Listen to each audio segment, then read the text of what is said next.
Hello दोस्तों, welcome to your channel learn with Revant. यदि आप गवर्नमेंट एम्प्लॉय हैं या फिर रिटायर्ड पेंशनर हैं या फिर एज अ जनरल स्टूडेंट आप गवर्नमेंट एम्प्लॉयज़ या ऑफिसर्स की job profile, salary structure and promotion जानना चाह रहे हैं तो प्लीज़ मेरे चैनल को सब्सक्राइब कीजिएगा, वीडियो को लाइक कीजिएगा एंड वीडियो को शेयर करना ना भूलें। दोस्तों, आज का हमारा टॉपिक रहेगा जॉब प्रोफाइल ऑफ आईजी या जिन्हें हम आईजीपी के नाम से जानते हैं, या जॉइंट सीपी, जो कि एक आईपीएस लेवल के ऑफिसर होते हैं। इनको हम दोस्तों जनरली 5 पॉइंट में डिस्कस करते हैं। पहला पॉइंट में जानेंगे रिक्रूटमेंट प्रोसेस या भर्ती प्रक्रिया। सेकंड पॉइंट में जानेंगे वर्क प्रोफाइल या कार्यशैली। थर्ड पॉइंट में जानेंगे प्रमोशन, पदोन्नति। फोर्थ पॉइंट में जानेंगे स्टार और इंसिनिया, बिल्ला या सितारे। फिफ्थ पॉइंट में जानेंगे सैलरी, तनख्वाह एवं पक्ष या सुविधाएं जो सरकार उन्हें प्रदान करती है। दोस्तों, जो पहला पॉइंट रहेगा रिक्रूटमेंट प्रोसेस या भर्ती प्रक्रिया, उसमें हम देखेंगे सभी पुलिस महानिरीक्षक आईजी, जॉइंट सीपी, डीआईजी पद से पदोन्नत प्रमोट होकर आईजी बनते हैं। एज यू नो कि जो डीआईजी होते हैं, डेप्यूटी इंस्पेक्टर जनरल, ये प्रमोट होकर ही आईजी या जॉइंट सीपी बनते हैं। मैंने जो पिछला वीडियो है पुलिस सीरीज़ का, वो डीआईजी के जॉब प्रोफाइल के बारे में बना रखा है, और कांस्टेबल से लेकर डीआईजी तक के मैंने सारी जॉब प्रोफाइल कवर कर रखी है। नीचे डिस्क्रिप्शन में मैं लिंक दे दूँगा और आप चैनल पर जाके भी देख सकते हैं। सेकंड पॉइंट में डिस्कस करेंगे सभी राज्य सेवा के पुलिस अधिकारी अपनी सेवा के दौरान आईजी के पद तक ही पहुंच पाते हैं। जैसा कि आपको पता है कि एक तो डायरेक्ट डीएसपी एंट्री होती है, एक डायरेक्ट एसपी एंट्री होती है। जो एसपी होते हैं असिस्टेंट सुपरिंटेंडेंट ऑफ पुलिस, जो प्रोबेशनरी पीरियड में होते हैं, फिर वो after 4 to 5 years direct SP बनते हैं, जो कि आईपीएस होते हैं, जो यूपीएससी सीएससी परीक्षा देकर आते हैं, और जो पीसीएस का एग्जामिनेशन देके आते हैं, जो डायरेक्ट डीएसपी या एसीपी बनते हैं। मैंने इन दोनों की वीडियो बना रखी है, आप जाके डिटेल में देख सकते हैं। तो जो डीएसपी या एसीपी बन के आते हैं, ये अपनी लाइफ टाइम के दौरान, अपनी सेवा के दौरान बस आईजी तक ही पहुँच पाते हैं। इससे आगे इनका प्रमोशन नहीं हो पाता है, क्योंकि इनकी लेंथ ऑफ सर्विस हो जाती है और एज ऑफ रिटायरमेंट भी हो जाती है। उस कारण ये आईजी इनका लास्ट डेस्टिनेशन होता है। सभी पुलिस के आईजी महानिरीक्षक अखिल भारतीय सेवा के अधिकारी होते हैं। जैसा कि आपको पता है, Indian administration services, IAS, IPS और आईएफएस, इंडियन फॉरेस्ट सर्विसेज, ये सभी ऑल इंडिया सर्विसेज के ऑफिसर्स होते हैं। सेकंड पॉइंट में डिस्कस करेंगे वर्क प्रोफाइल या कार्यशैली। पुलिस महानिरीक्षक आईजी या जॉइंट सीपी का कार्य पूरे रेंज, डिवीज़न, संभाग को संभालना होता है। जैसा कि आपको पता है, डीआईजी और आईजी संभाग पे बैठते हैं, या रेंज जो होती है उस पे बैठते हैं। डीआईजी वाले वीडियो पे मैंने डिटेल में एक्सप्लेन कर रखा है, आप जाके देख सकते हैं रेंज को।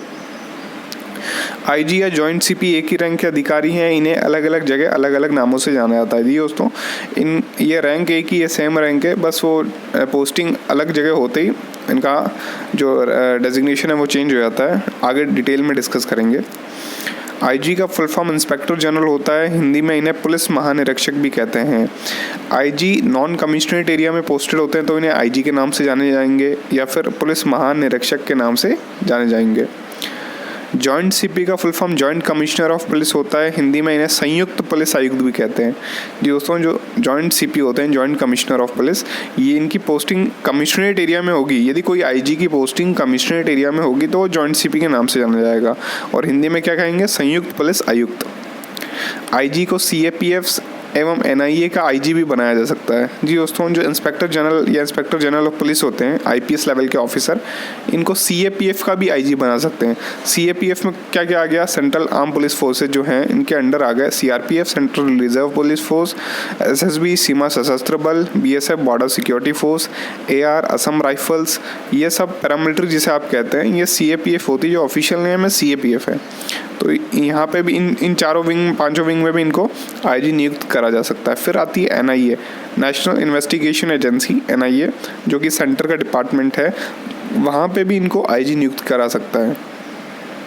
फिर जानेंगे आईजी को आईबी, सीबीआई, वो एसवीपीएनपीए में जॉइंट डायरेक्टर भी नियुक्त किया जा सकता है। जी दोस्तों, inspector general of police IGP या आईजी को आईबी, इंटेलिजेंस ब्यूरो के अंदर जॉइंट डायरेक्टर बनाया जा सकता है। CBI, central bureau of investigation, CBI तो आपने सुना ही होगा, उसमें जॉइंट डायरेक्टर बनाया जा सकता है। और एसवीपीएनपीए, सरदार वल्लभ भाई पटेल नेशनल पुलिस एकेडमी, जो कि हैदराबाद में स्थित है, वहाँ पे जो आईपीएस ट्रेनिंग लेते हैं, वहाँ पे भी जॉइंट डायरेक्टर नियुक्त करा जा सकता है। राज्य पुलिस के पुलिस महानिरीक्षक आईजीपी या joint commissioner of police JCP को राज्य के संभागों में पदस्थापित किया जा सकता है, और इसके अलावा किसी भी विभाग में पदस्थापित या पोस्ट किया जा सकता है जैसे कि ACB, SOG, CID, traffic, GRP एवं अन्य राज्य सुरक्षा विभाग। जी दोस्तों, जो IG होते हैं इन्हें रेंज पे तो पोस्ट करा ही जा सकता है, इसके अतिरिक्त जो विभाग है स्टेट पुलिस के वहाँ पे भी पोस्टेड किया जा सकता है, जैसे anti corruption bureau, SCB, SOG, special operation groups, CID, crime investigation department, traffic police as you know, GRP, government railway police और जो भी अन्य राज्य के विभाग है सुरक्षा विभाग जहाँ पे IG की पोस्ट वैकेंट है वहाँ पे। थर्ड पॉइंट में हम डिस्कस करेंगे प्रमोशन या पदोन्नति। IG का प्रमोशन पदोन्नति की भारत में साधारण प्रक्रिया है जो कि IPS पे रूल्स 1954 में निर्धारित है। जब आप IPS पे रूल्स 1954 पढ़ोगे तो उसमें दे रखा है कि एक IG का प्रमोशन इतने साल में होना चाहिए, DIG का प्रमोशन इतने साल में होना चाहिए, SSP का प्रमोशन इतने साल में होना चाहिए, तो उसके अकॉर्डिंग ही इनके प्रमोशंस होते हैं। हर IG का प्रमोशन लगभग 5 से 9 साल में हो जाता है। जैसे ही आप IG बनते हैं तो next 5 to 9 years you will be promoted to the post of ADG, additional director general. 5 से 9 साल के भीतर आपका प्रमोशन हो जाता है। 26 साल की कुल सेवा के बाद IPS IG प्रमोट होकर ADG बन जाते हैं। जी दोस्तों, यदि या तो ऐसा हो गया कि आप पहले प्रमोट हो गए, या उसके बाद जो सेकंड क्राइटेरिया ये है कि यदि आपकी 26 ईयर ऑफ सर्विस हो चुकी है, आपकी सर्विस की लेंथ 26 साल हो चुकी है, तो आप ADG के पद पे प्रमोट हो जाओगे, क्योंकि IPS पे रूल्स 1954 कहता है कि यदि किसी भी IPS ऑफिसर की एज यदि सर्विस एज यदि 26 ईयर्स हो चुकी है तो वो ऑटोमेटिकली ADG बन जाएगा। मैं डायरेक्ट IPS आए हैं उन्हीं की बात कर रहा हूँ। फिर दोस्तों फोर्थ पॉइंट में हम जानेंगे स्टार और इंसिनिया, बिल्ला या सितारे। IG या जॉइंट CP के कंधे पर पूरे रेंज की जिम्मेदारियों के साथ छड़ी व कृपाण व एक सितारा, baton and sabre with 1 star होता है। दोस्तों, जो IG होते हैं या इनके ऊपर रैंक के होते हैं उन्हीं के कंधे पे बैटन एंड सैबर होता है, उसके नीचे के रैंक पे अशोक एम्बलम विद स्टार्स होते हैं। आप देख सकते हैं, मैंने वीडियो बना रखे हैं उसके अंदर डिटेल में। तो ये आपके सामने इंसिनिया आ गया है, ऊपर स्टार रहेगा और नीचे ये रहेगा बैटन एंड सैबर और नीचे लिखा हुआ रहेगा IPS, इंडियन पुलिस सर्विसेज। तो दोस्तों, ये जो आप देख रहे हैं baton and sabre, baton stand for छड़ी, जो पुलिस के हाथ में डंडा रहता है, और जो सैबर है इसका मतलब होता है कृपाण या तलवार। ठीक है, ये आप आपके लेफ्ट साइड में देख सकते हैं। He is one of the eminent police officer of Rajasthan cadre. इनका नाम है दिनेश MN। इन्होंने SOG, स्पेशल ऑपरेशन ग्रुप में भी सर्व किया है। Now he is ADG in Rajasthan cadre. अभी एडिशनल डायरेक्टर जनरल हैं ये, आप देख सकते हैं। इनका इंसिनिया देख सकते हैं, नीचे की तरफ बैटन एंड सैबर रहेगा, ऊपर की तरफ स्टार रहेगा। दोस्तों, फिफ्थ पॉइंट में हम डिस्कस करेंगे सैलरी या तनख्वाह। मैट्रिक्स लेवल 7 CPC L14 रहेगा, ग्रेड पे निल रहेगा। जो ग्रेड पे है 6 CPC में इनका निल था, क्योंकि इनकी फिक्स पे थी कि इस पे के प्रमोशन या इंक्रीमेंट मिलेंगे, आपको ग्रेड पे नहीं मिलेगा। चाहे कोई IPS, UPSC, CSC परीक्षा देकर IPS बनते हैं या फिर वो DSP के पद से पदोन्नत होकर IPS बनते हैं, IG बनते ही इनकी तनख्वाह बराबर हो जाती है। एज यू नो कि जो DSP बन के SP बनेगा, एक IPS का UPSC का एग्जाम देके डायरेक्ट IPS बनेगा, तो इन दोनों की सैलरी में डिफरेंस होगा। जो DSP बन के SP बना उसकी सैलरी ज़्यादा होगी, और जो डायरेक्ट IPS बन के SP बना उसकी सैलरी कम होगी। लेकिन IG के पद पे जब ये दोनों आते हैं तो इन दोनों की सैलरी इक्विवेलेंट बराबर हो जाती है। अब सैलरी डिस्कस करेंगे। मूल वेतन बेसिक पे रहेगा 1,44,200, 1,44,200 रुपीज़। DA महंगाई भत्ता, DNS अलाउंस 24,500 रहेगा, जो कि 17% होता है यूजुअली। अभी DA फ्रीज हो गया है, पहले 21% कर दिया था, अब 4% वापस गवर्नमेंट ने फ्रीज कर दिया है, और ये नेक्स्ट 1.5 ईयर तक भी नहीं मिलेगा। और जो ग्रॉस सैलरी इनकी बनेगी वो बनेगी अराउंड 1,68,000, 1,68,000 रुपये।